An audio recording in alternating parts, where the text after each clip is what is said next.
Go. There we go. Shake your pom poms.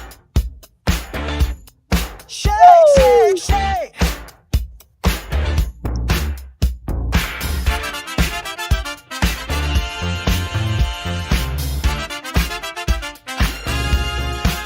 Kimberly F. Brown, she'll roll up on your hometown. She supports the good, but if you're doing wrong, you better watch yourself. If you're cruel and full of spite, she'll shut you down. One wrong step and it's to the ground. She don't play nice with clowns. Round, round, round on Cleveland, she'll lift you up or tear you down, depending on what you got going on. That darn John Brown.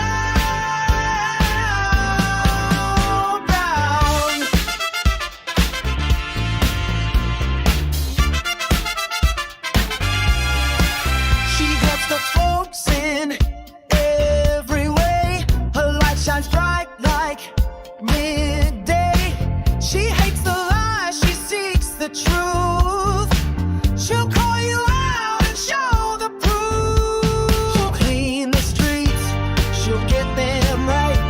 She works all day, she works all night. She loves or hates based on your deeds.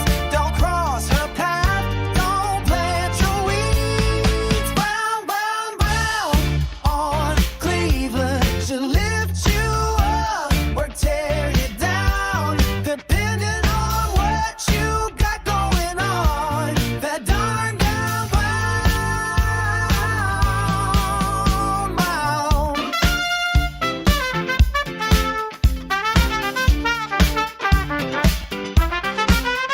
Brown, on Cleveland, she'll lift you up or tear you down, depending on what you got going on. That darn Brown. Shake your pom-poms. Shake, shake, shake your pom-poms.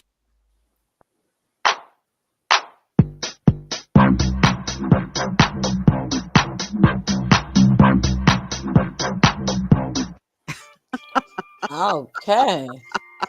Woo! That is going to be the number one hit for 2025. Yeah. And wait till Yeah. hey, listen, we are going to practice our dance steps because you can't dance. I can't dance. But we're going to like Speak for create this. yourself. We're going to create this video. And now that the election is over, Angel should be coming back to the Little Hut podcast. Ooh, ooh, ooh. Yeah, Okay. yeah, yeah, yeah, Okay. yeah, yeah. Okay. Yeah. Yeah, because Angel like to talk a lot anyway. She talk way too much. I don't even know if I want her back. And Bring her back. Let's get no, it going. I got to talk to Kimmy and Self about Angel because Angel off the chain. And then we got Andre. So here's what I was thinking. Like as we go into the new year, all four of us to get together on a Little Hut podcast. And we'll just talk about what happened in 2025. And we'll have one hell of an epic show. Brown on Cleveland. Yeah. All right. Yeah. I give myself a hand clap praise. All right. I do. Yeah. All So right. listen, gotta say hello to Angie Marie of New Beginnings 1111 Creations. So don't forget, if you need t-shirts for New Year's Eve, hoodies, jackets, tumblers, mugs, team uniforms, whatever your need may be, call Angie Marie at 216-395-7335. And she can turn your stuff around just like this and that. You got it like that. Well, she does. And then two, I don't know, Flavor Southern Cuisine Restaurant, which is located at 12540 Rockside Road in Garfield Heights. Listen, you own a daycare, don't you? No, you own a group home. She don't do group homes, but she do daycares. So if you need somebody to cook breakfast, lunch, and a healthy snack for the little people who talk back, those folk, right? Call Rhonda Yeah, you can call Rhonda at 216-510-0919. You can call Rhonda, and Rhonda will take care of you.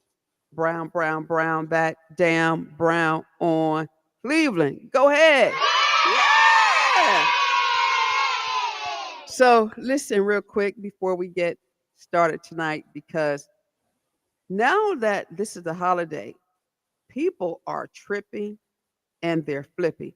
You know, I'm going to talk about those people who are always on Facebook dragging people, you know, shaking their pom poms for people, always talking about what other people do because they haters. But then when it comes time for them to do something, you hear crickets. Not going to come out, not going to help a damn soul, but always running their mouths. But before we talk about that, we had the coat giveaway on yesterday over at Flavor Restaurant. And I must say, Freddie, it was epic. It was banner. We had so many coats, and it was true to form. The coat giveaway was from 2 to 5. And at 5:01, we were out of coats, hats, and gloves, and we were tired. So I just want to acknowledge real quick Pastor Tracy Mays over at Bedford and and what is it? One kind no one no it's called One Act of Random Kindness. Flavor for hosting the event. Brown on Cleveland, Little Hub Podcast was there, and one of our local nursing homes, rehab centers, and of course, Miss Alice Moore helped us out. You ladies did a fantastic job. And Freddie, here's the thing: we had so many young people coming there with their parents, and I love to see parents with their kids, right? And we had no problems. None. People were patient. They stood in those long lines, and the line was long. And the little kids, they got measured for the coats, and they were just as happy, as well as the preteens and the teens. Then she had some coats for some adults. And I just wanted to say, job well done, because we didn't have security. There was nobody there with a bad attitude. We didn't have like any volunteers who, you know, how sometimes you get them aggressive volunteers and they want to police everything. We didn't have that. Everybody was acting right, doing right. We're coming into the holiday season, and they were just appreciative of what was going on. So I am going to give them a hand clap praise right now. Good job, young people. Good job. Good job. Good job. Now I'm going to be a little messy because I feel like doing it. So here's the thing that got me. I know for the last 6.5 months, people were dragging your girl all over social media. And I remember when they were dragging you about that incident over at Rainbow Terrace. And some people have this ideation that they can do a better job than you. However, when the rubber meets the road, these people are nowhere to be found. They like to come on your page and tell you what you're doing is not professional. You're not being a great leader. But I'm going to say it again. When it comes to helping, they are nowhere to be found. So here's what I did, Freddie. Oh, by the way, Jennifer Burke, she helped too. And she always helped with stuff like this. So here's what I said to all of my haters. One thing about Kimberly Brown, if I'm talking it, I walk it, and I get the job done successfully. My track record is something that's totally unmatched. So here's what I did, Freddie. I said, so all y'all people who talk crazy about me and about how y'all love these kids and you love the community of the city, I challenge you. Come to the coat giveaway, purchase a coat. I didn't say two, I didn't say three. Purchase a coat, show us your donation, and then show us how much you really care about the community. Mm. Brown on Cleveland. Yeah. Well, that's good. I'm actually glad to hear that the the giveaway went well, because at the end of the day, and the overall theme of it is the outside look in sometimes always gives the wrong perspectives and ideas of how our community is. Um, we can conduct ourselves orderly and accordingly, um, without drama. Unfortunately, in the day and age we live in, only the bad is reported, but there's been a lot of good, um, that's been happening under out of the last few weeks. With the government shutdown and everything. So there's been a lot of things that's been. I see a silver lining through this, as bad as it is and as fearful as people are about it. I see a silver lining in it, because unfortunately, I think those that are most impacted by some of the decisions that are happening today are the same ones who have been absolutely complacent, um, and being engaged in what's going on. And now, when they can see or feel in real time the effects of their complacency, yeah, that's what happens. Um, that's what happens. So, like I say, I've seen a lot of good with organizations and everybody trying to step up. I still think it's always in a disjointed manner. The same way the community is disjointed, so are its efforts in supporting it. And that's on the activism level of, I don't know, sometimes just putting checking egos at the door. Like, there's a lot of turkey giveaways going on, and other things, food pantries, and but it's like, okay, then let's have it simultaneously that is in all pockets of the community, so that you ain't doing it one day and you end up getting the same crowd at each. So again, there's a silver lining, and then there's always, again, I feel like the approach of it is a little disjointed, but it's a beginning that people understand. um, we can take care of ourselves at the end of the day, and we We have can to take think care of we ourselves. can take care of ourselves. So, hey, I think, like I say, a wake up call. I think it's a wake up call. Um, and it's unfortunate that it had to be something so drastic, but no, I think it had to be this drastic. I think it had to be this drastic to wake everybody up. So the question is tonight, Mhm. should we should we help people who don't work? Looking at social media, there are a lot of questions that have caused heated debates. Some people argue that support should be reserved for those actively seeking employment. They believe in the value of hard work and personal responsibility. But what if circumstances are beyond someone's control? Economic downtime, like right now with the government Mhm. shutdown, health issues, or caregiving responsibilities can all impact a person's ability to work. Again, what I saw yesterday, I saw moms and dads come in with their children. I also saw mom and dads in uniforms. So I know that 99% of these people actually work.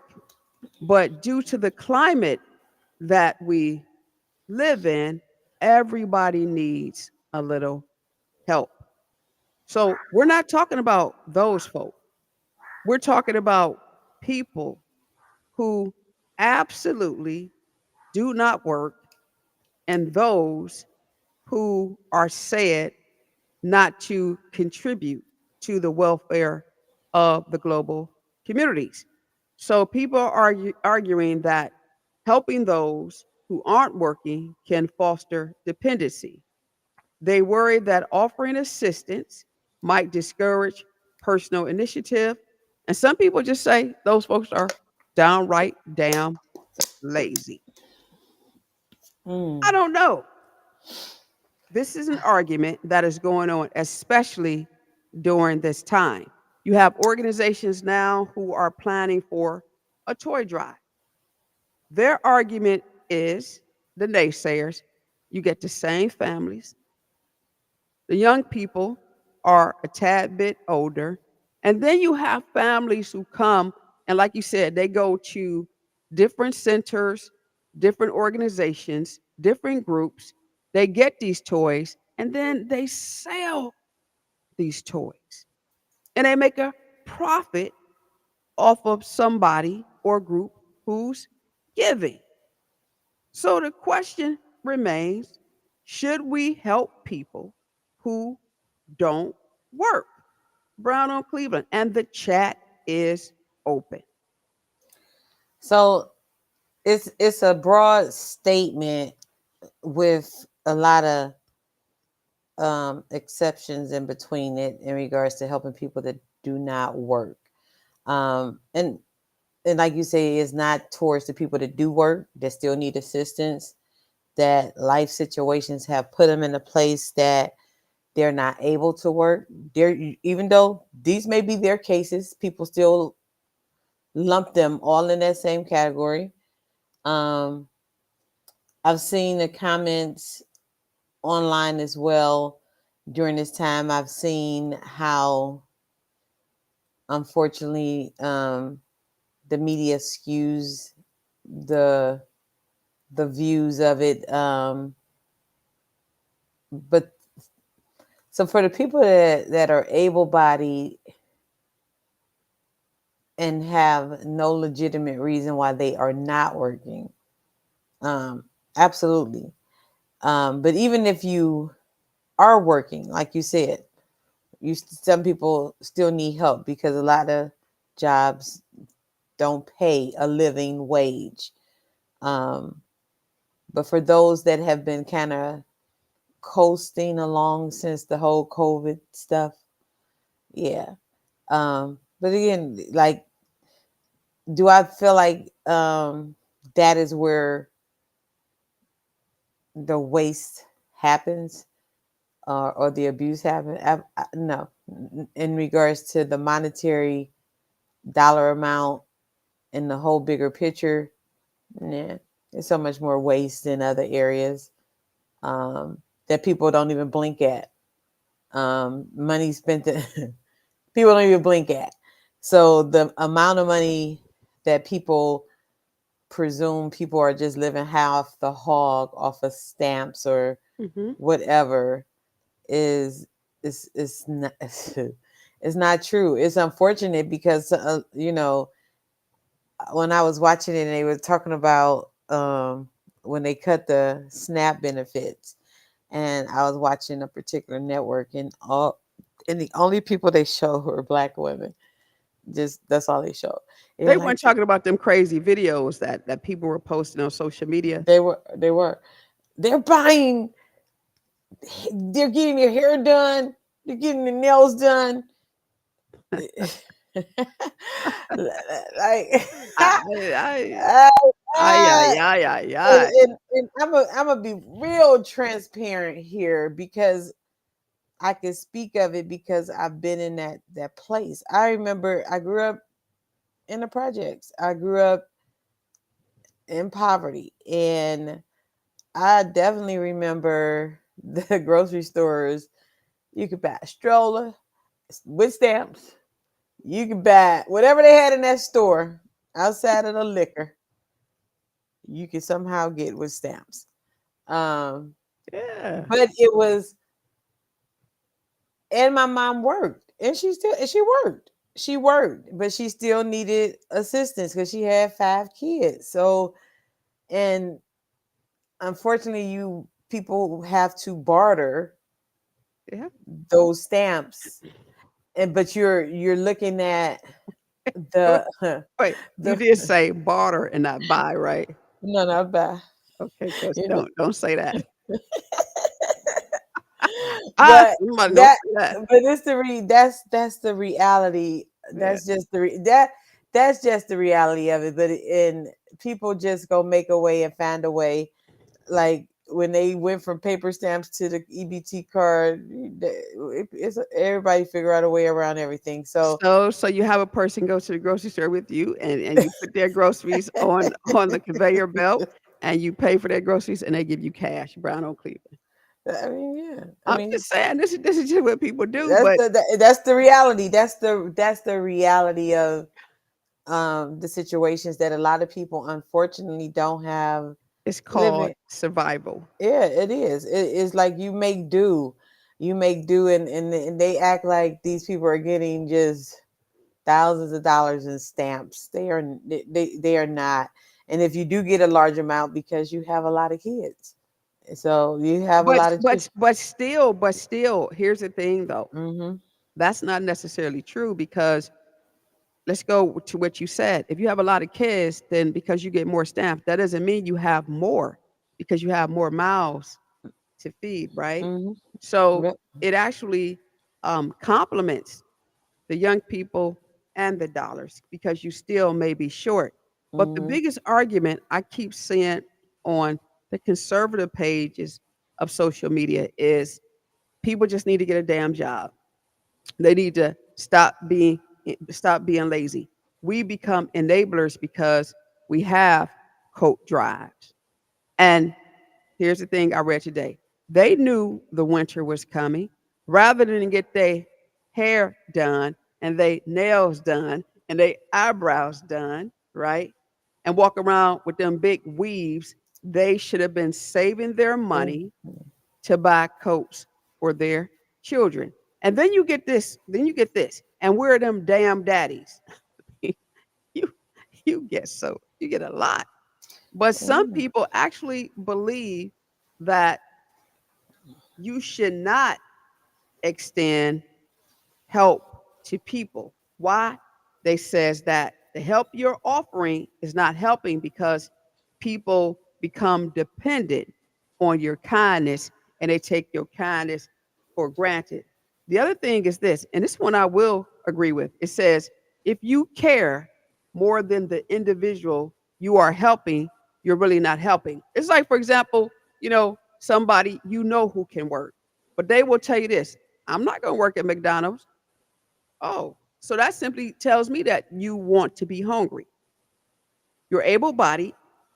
There's nothing wrong with you, but you won't even take the initiative to go and fill out an application because you feel like being the supervisor over fries is beneath you. But did you know that supervisors making $25 an hour to shake the fries? Damn it. And they're not shaking the pom poms. But you too good for that. But yet and still, you going to auntie and them, mama and them, and grandma and them talking about you need cigarettes. Hmm. You're hungry. No, you need to be hungry. You're able body. I'm not talking about the disabled because I know some disabled seniors who work at the stadium and they get their disability check, but there's still a small portion that they can earn where it will not impact their disability check. So I kind of feel like this, Freddie. If they can do it, then how come the person who's able body won't do it? I didn't say cannot, but won't do it. Should we help those people? Brown on Cleveland. So I'm it's like the hungry. oxymoron with the conservative. I don't even know what that means anymore. Um, just hey, the conservative perspective and point of view is pick yourself up by your bootstraps Hmm. and work hard, and it's gonna all work out. Um, when some people don't even have the boots to put on. So it's it's so much hypocrisy in this moment of I don't want to give my money to nobody that don't want to work and that's entitled or whatever the case. But again, that same conservative voice of concern about people not working, but you don't have that level of concern when the entitlement goes to the uber rich, that don't need it, um, and don't and but they feel entitled to it, Yeah.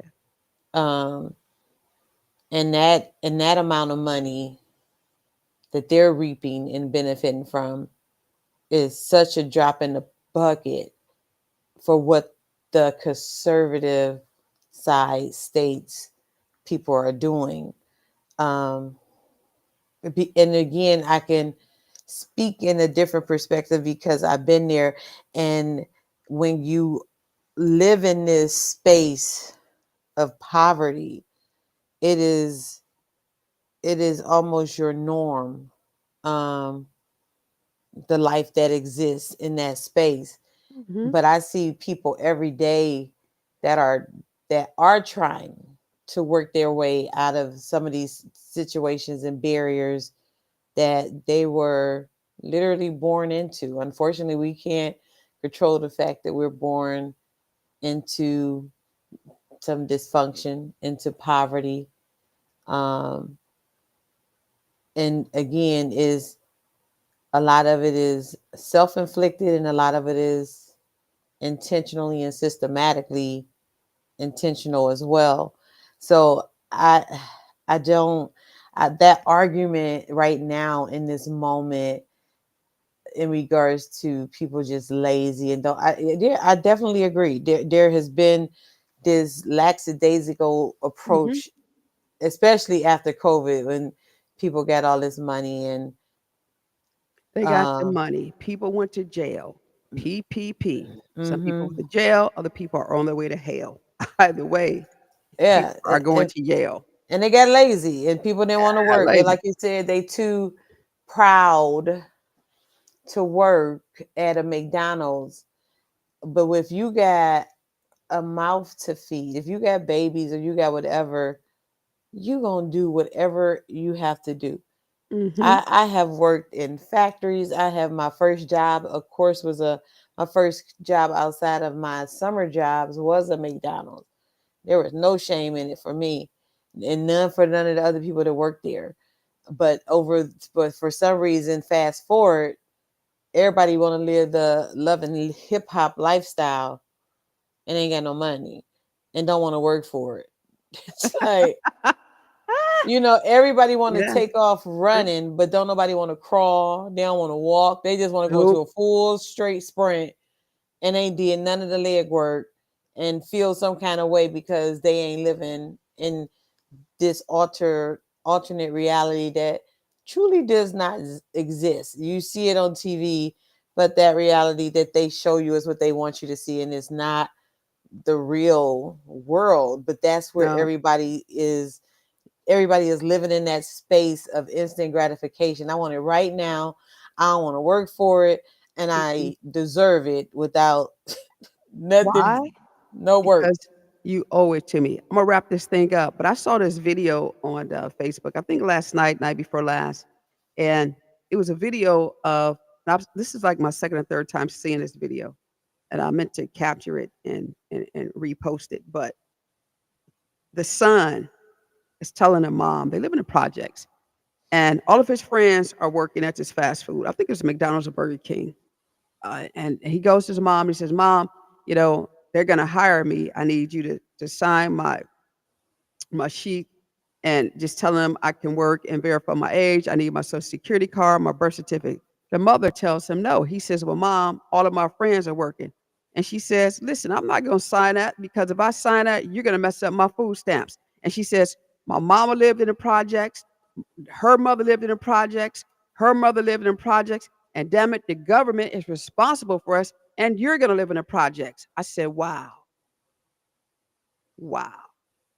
You're talking about something so heartbreaking. That made absolutely no sense to me." So here you have a young man who's trying to break that generational curse. Hmm. He wants to flee the projects. He wants to be independent. He wants financial freedom, and that comes with education. But then you have his mama, the way that she was raised, the way that the mother, the grandmother, the great grandmother, how she raised the girls. And I'm going to say girls right now. Why? Because this is a lady talking to her son. They believe that this is the way you are supposed to live. So now you have a son that's deemed to be the villain because he wants to do better and he wants to break away. And mama said no. Brown on Cleveland, question tonight.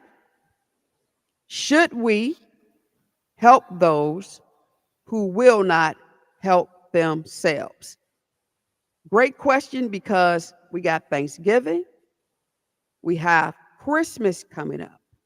And I know a lot of groups, a lot of organizations, a lot of individuals, especially people who I hang out with, they are natural givers. They're not them people who be on Facebook dragging and dragging and dragging and people talking stupid, because that's what stupid people do. They have stupid conversations. These are people who have a heart, who don't mind going in their pockets, swiping their credit card, their debit card, to make somebody's life better tomorrow than what it is today. Should we help those who simply refuse to help themselves?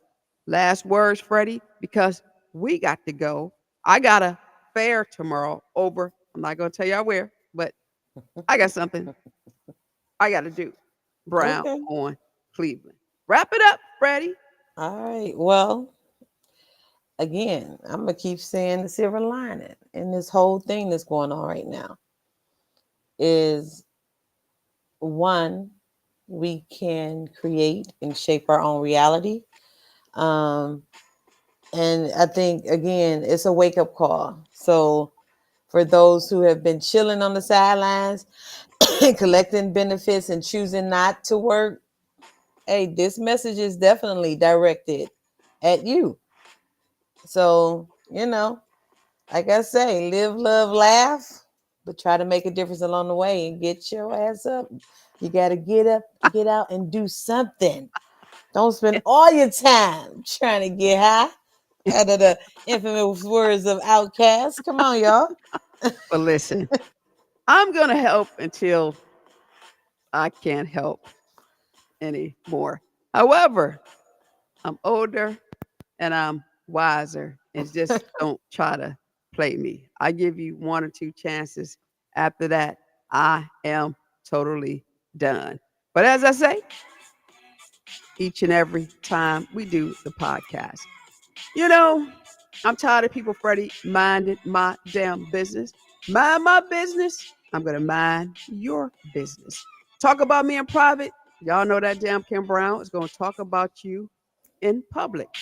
Tell a lie on me. It's only fair that I ruin your life and tell the truth about you. My name is Kimberly F. Brown. This is Freddie. And you know us. You don't have to be a star, baby. You don't have to be a star, baby. You don't have to be a star, baby, to be on this show. You don't have to be a star, baby, but you got to be bold. That girl can sing. Shake your pom-poms. Shake your pom-poms. Shake your pom-poms. Damn it. Listen, y'all. Shake your pom-poms. Shake your pom-poms. Shake, shake, shake.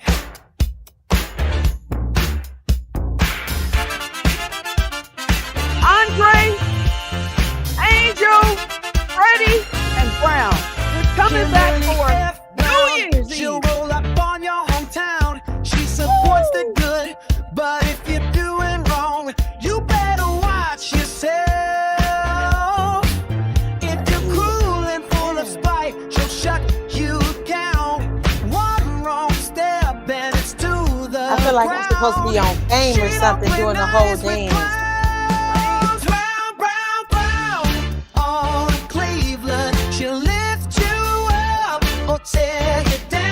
I bet my haters are having a fit right now. on that darn down brown.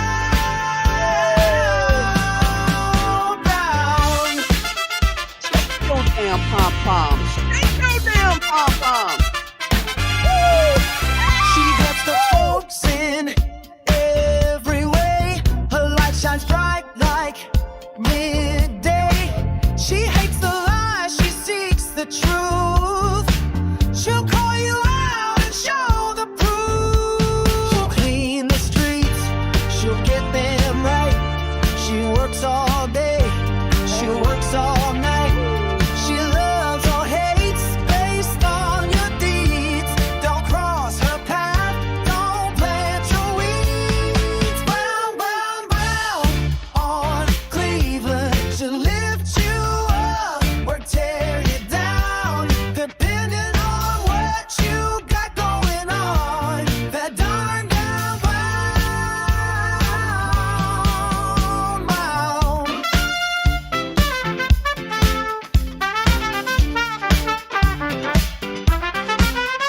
Brown, brown on Cleveland. She'll lift you up or tear you down, depending on what you got going on.